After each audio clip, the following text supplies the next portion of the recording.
Champions ట్రోఫీలో Aussies Afghan ఫలితం తేలకుండానే ముగిసిన మ్యాచ్. ఇరు జట్లకు చెరో పాయింట్ మొత్తం 4 పాయింట్లతో సెమీస్ బెర్త్ కైవసం చేసుకున్న ఆస్ట్రేలియా.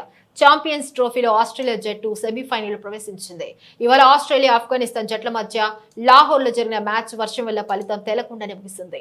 ఈ మ్యాచ్ లో మొదట బ్యాటింగ్ చేసిన ఆఫ్ఘాన్ టీం 50 ఓవర్లలో 277 పరుగులకు ఆలౌట్ అయింది. అయితే లక్ష్య ఛేదనలో ఆస్ట్రేలియా 12.5 ఓవర్లలో ఒక వికెట్ కు 109 పరుగులు చేసి పటిష్ట స్థితిలో ఉన్న వేళ వరుణుడు అడ్డం తగిలాడు. అప్పటికే క్రీజులో Travis head 59, captain Steve Smith 19 పరుగులతో ఆడుతున్నారు. వర్షం వల్ల నిలిచిన మ్యాచ్ మళ్లీ ప్రారంభం కాలేదు. వర్షం ఎంతటికి తగ్గకపోగా GLS వర్తింపజేసేందుకు కూడా అవకాశం లేకపోవడంతో మ్యాచ్ రద్దు చేశారు. ఈ మ్యాచ్ రద్దు కావడంతో ఆస్ట్రేలియా ఆఫ్ఘన్ జట్లకు చెరో పాయింట్లు కేటాయించారు. మొత్తం 4 పాయింట్లతో ఆసీస్ సెమీస్ లో అడుగుపెట్టింది. మరోవైపు ఆఫ్ఘనిస్తాన్ కు కూడా సెమీస్ అవకాశాలు మినుకుమినుకుమంటున్నాయి.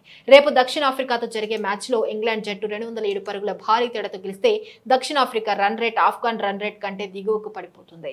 అప్పుడు గ్రూప్ బి నుంచి రెండో జట్టుగా ఆఫ్ఘనిస్తాన్ సెమీస్ బెర్త్ దక్కించుకుంటుంది. ఈ గ్రూప్ నుంచి ఇంగ్లాండ్ ఇప్పటికే ఎలిమినేట్ అయిన సంగతి తెలిసిందే.